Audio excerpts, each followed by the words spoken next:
Hi guys, ito na nga po yung sa update sa Superstars sa HiFami app, ang dami pong nabago.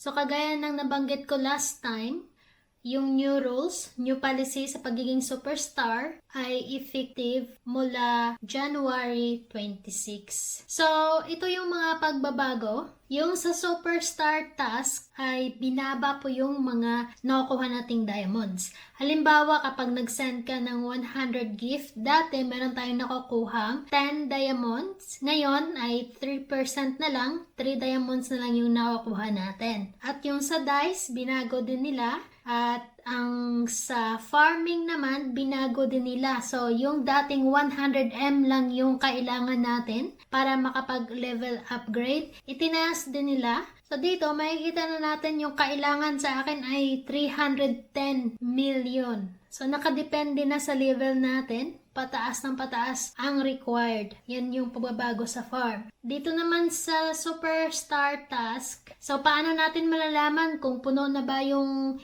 10k diamonds or naabot na natin yung 10k diamonds?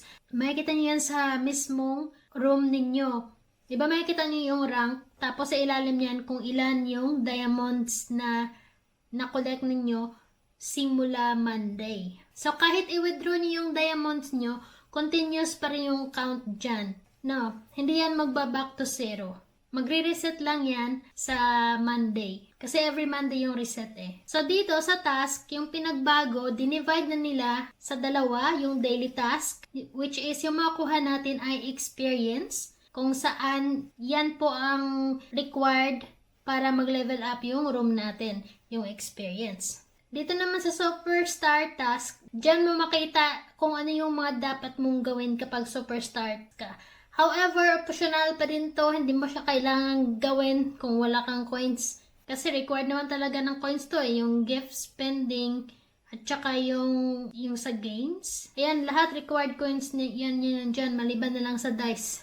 So dito natin uunahin itong daily task. Dito sa daily task, yung makakuha mo sa first time follower task is 30 experience. Meron siyang limit. When users follows your room for the first time, up to 15 per day. So, 15 person lang i-count nila. Kung maraming nag-follow dyan sa isang araw, yung iba hindi na yun bibilangin ng system. Ikalawa, yung Rose Gifting Task. Sa Rose, 50 XP bawat user, pero yung counted lang is yung new user lang talaga. Yung may nakalagay pa na new sa kasunod ng pangalan nila or before sa pangalan nila. 15 per day din ang limit. Yung sa Family Invite Task naman, 50 XP, 15 users din yung limit niya sa isang araw. So, invite mo lang yung new user para mag-join sa inyong family. Ang Use Monopoly Dice Task. Dito naman sa experience, yung count niya is every 500. Wala siyang limit kung ilan sa loob ng isang araw. No? Kapag nabuo mo yung 500 dice, edi may 500 XP ka dyan. Tapos, sa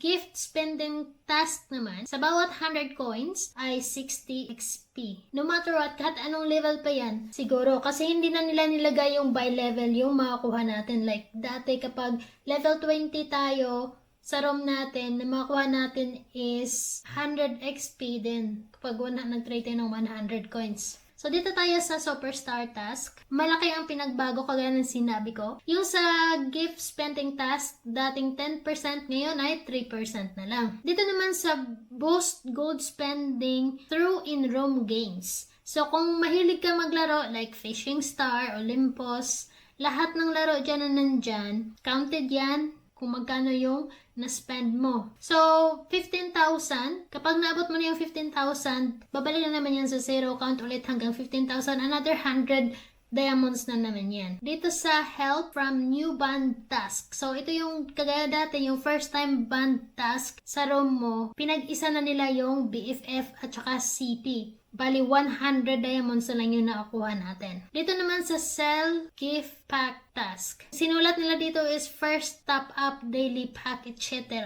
So, ibig sabihin siguro nila dito yung user na first time mag-top up sa loob ng room mo ay may makukuha kang 100 coins. Hindi naman masyadong clear to para sa akin. Iwan ko sa inyo kung naintindihan nyo to. Kaya ako naman hindi ko hinikayat yung mga users na mag-top up talaga as in. Huwag kayo mag-top up kasi hindi kayo makakabawi. So, dito yung last, yung use Monopoly dice task is binaba na nila sa 5,000. So, every 5,000 dice, makukuha mo ay 200 diamonds. So, dito, ako medyo nainis kanina. Kasi yung 30k na dice, 100 or 200 dice na lang yata yung kulang ko para makuha ko yung 600 diamonds. Tapos, biglang nag-reset. Nakaka-asar talaga siya as in. So, yan na lang yung task ng mga superstar. So, yung rules ay makikita natin dito. Paano natin ma-unlock yung superstar status? So, kung new users tayo, wala pa tayong room, di ba? Kailangan maka-receive tayo ng 2k gift bago tayo maka-create ng room. Kapag nag-create ka na ng room, within a week, naka-receive ka ng 5,000 na gift, edi total nun 7k na. Kasi nga, di ba, naka-receive ka ng 2k na gift nung nag-create ka ng room. Pero dapat yung 2k na yun is within that week lang din para counted siya sa 7k gift. Para kapag nabuo mo yung 7k, this automatic superstar badge ka na. Ngayon, kapag superstar ka na, meron ka ng maintenance na 10,000 diamonds weekly. So kapag superstar ka na dito, kailangan mag-earn ka ng over 10,000 diamonds weekly from task or gift. So, yung galing sa task ng diamond ay counted siya. Before Sunday at 11:59. Pagdating ng midnight, reset na yan. Back to zero na yung count ng diamonds. Kasulat din naman dito na kung hindi mo ma-meet yung goal sa linggo na yan, meron ka pang another week para gawin ito. Pero kapag hindi mo pa rin siya nagawa pagka next week, talagang mawawalan yung superstar status mo at kailangan mong mag-reapply. Sa level up to superstar through leaderboard naman, ang ranking ay naka-base sa diamonds bawat superstar sa kanya-kanyang region. Ang cut-off ng ranking ay depende sa time zone. Philippines at Nigeria ay parehas. Saudi Arabia, UAE, Egypt, Algeria, same time.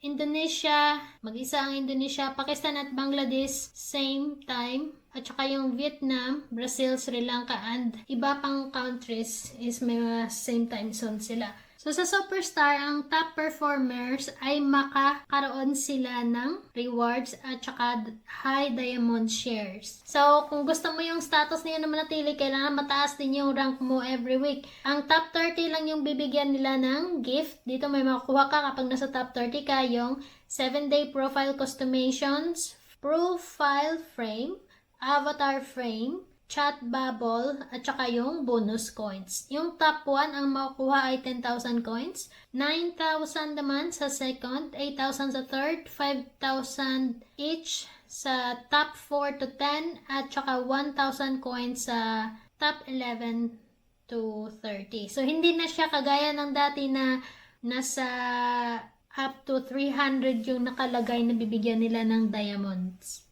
So again, para sa atin na masyado nang naglabas ng pera, hindi ka talaga sinasuggest na habulin nyo tong ranking. Kasi sa totoo lang, sarili na po natin yung niloloko natin dito. So kagaya na pong sabi ko kanina, may nagbago din sa dice. Kapag i-click natin yung dice, ganito na po yung lalabas. So makikita nyo naman, di ba, iba na siya.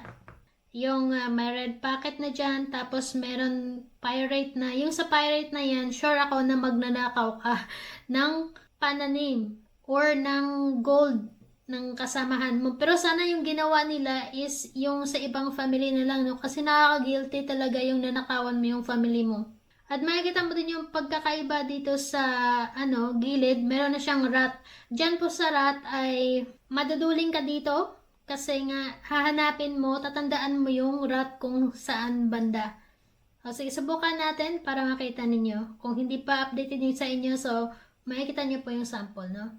So, kagaya ng sinabi ko, itong pirate is rub siya. Tapos, dito sa rub, meron siyang timer. Dapat marub mo bago matapos yung timer. Kita nyo naman, di ba? May timer. 5 seconds. Ay, dapat pala hindi ko siya kinlame, no? Para makita nyo. Makita natin. O, dito merong red packet. Red packet, $1. Bakit $1? Ito, game. Tandaan natin kung nasaan tong, I-click natin kung saan lalabas yung rat. Dapat mabilis tayo para makuha natin yung gold. Ang bilis. Nakakaduling din ah. Oh. 45,000 yung nakuha natin doon. Titingnan natin. Patatapusin ko yung countdown. Oh. Meron pa rin palang gold na papasok. Kahit hindi ka mag-click. Oh, ito na yung rat. Finally. Keep an eye on the mouse.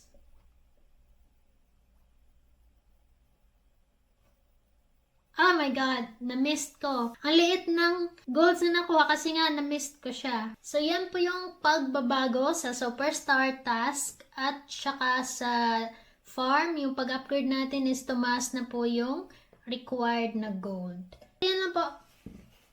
You'll see us for our next video. Thank you for watching. Goodbye. Bye!